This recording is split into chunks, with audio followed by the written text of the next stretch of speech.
Hi, in this video I would like to show you how to make clipping mask effect in GIMP. I will use text tool to create a special effect for text.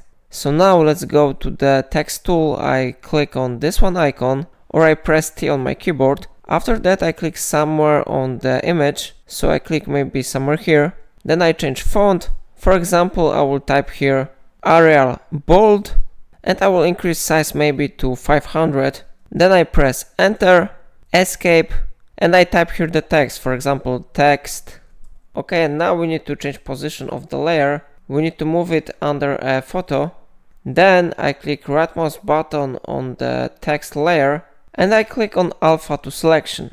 Then I click right mouse button on the image and I click on add layer masks. Then we need to select here selection and we need to click add button. And after that our effect will be successfully created here. So it's all for today. If I helped you, remember to like this tutorial and subscribe my channel.